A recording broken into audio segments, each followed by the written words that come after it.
Welcome, ladies and gentlemen, to our discussion today on managing virtual teams globally. Today we have a great opportunity to speak with two individuals that are experts on their subject.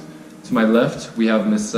Flick, who is a CEO at Perform GmbH, as well as to my right over here, a very special guest indeed, a human resource management expert at Brown University. And furthermore, we will be looking at some of the challenges, the threats, and opportunities with virtual teams.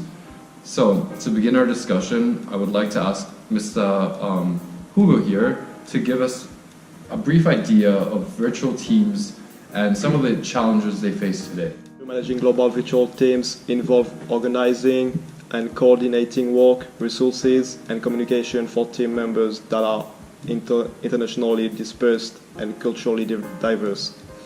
According to the survey that me and my team made in coordination with General Electric, about 40% of virtual team members think that teams may underperform. From my experience, I can say that there are a multitude of different reasons why virtual teams face these challenges. One reason for this possible underperformance may be trust, communication, distance, time, or diversity. In my opinion, mutual trust is extremely important in the virtual teams because team members often have incomplete knowledge about each other. I wholeheartedly agree with that because mutual trust is very essential to managing these teams, especially when they're across borders. So how can this mutual trust actually be achieved? Yeah, for sure, trust is based on the expectation that the other team member are going to deliver what is actually expected from them. So this can only be achieved through repeatedly delivering this expectation. And virtual teams are traditionally only built for limited time, and thus it complicates the process of building trust even more. Right. So how could some of these problems you aforementionedly mentioned be solved? Generally, leaders should foster a culture of communication. Our team leaders are motivated to promote trust by setting clear expectations so everybody knows what they have to do. Additionally, they should establish an inspirational and motivational workspace. Right. So you previously mentioned that communication is a challenge for virtual teams. Could you guys elaborate some more about this idea? Yes, exactly. In every workspace, frequency and accuracy of communication are key factors to achieve common goals. And the main difference between virtual and traditional teams is the face-to-face communication.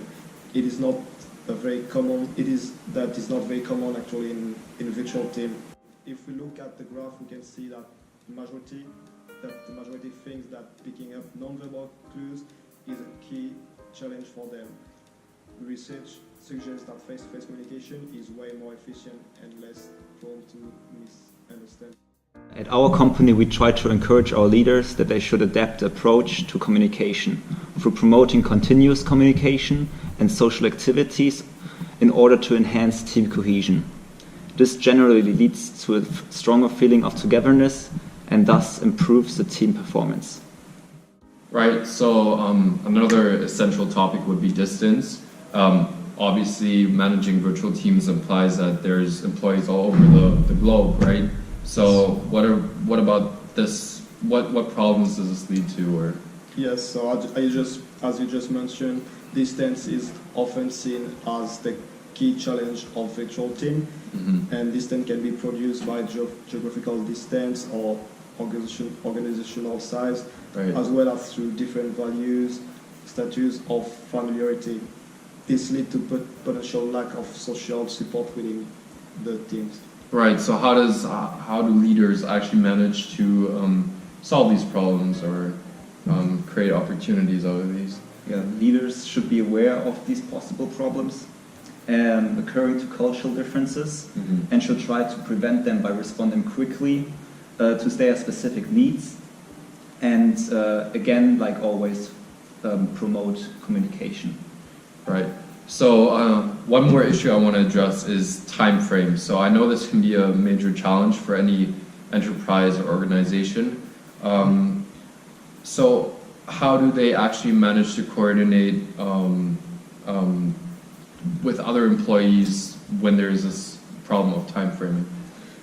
Yes, and I think this is the plausible lack of overlapping work commonly for a reason of different lab time zone.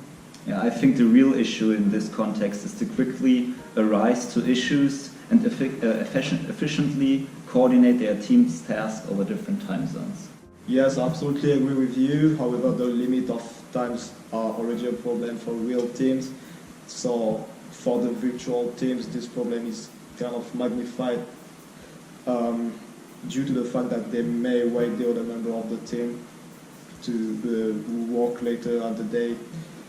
Furthermore, the e-communication prolongs many of processes of the work as well. Yeah, that's true, but team communication can be made available online and can be accessed at any time, anywhere, which makes for a more effective and efficient use of team resources.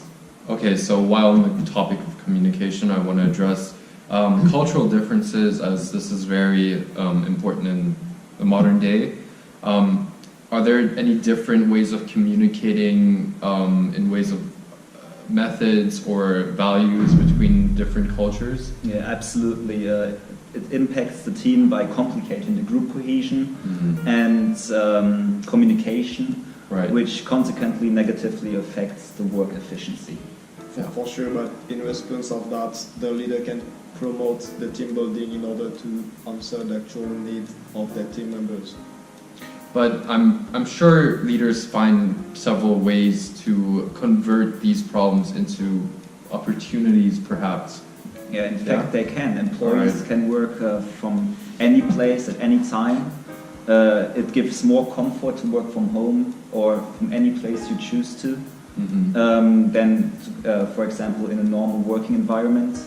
Additionally, there are different points of views of different people in different countries may enhance the work ethic or work morality of a team.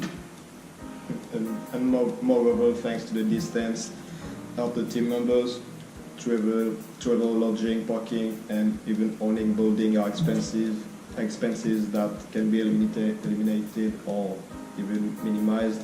In this way, we can affirm that the expense of the corporate is reduced. Yeah, but the global talent pool can also be accessed from all over the world if virtual teams are used. So you're not only restricted to the acquisition of employees from your own city or location within a city. Right, that's a very excellent point. On that note, I would like to thank both of these speakers for joining me today. I am very positive that my viewers here have learned a whole lot about managing virtual teams, as I myself have. So briefly, we want to take a look at some of the main points discussed in this discussion. So to begin with some of the opportunities, availability poses a great opportunity as people are not working from offices anymore.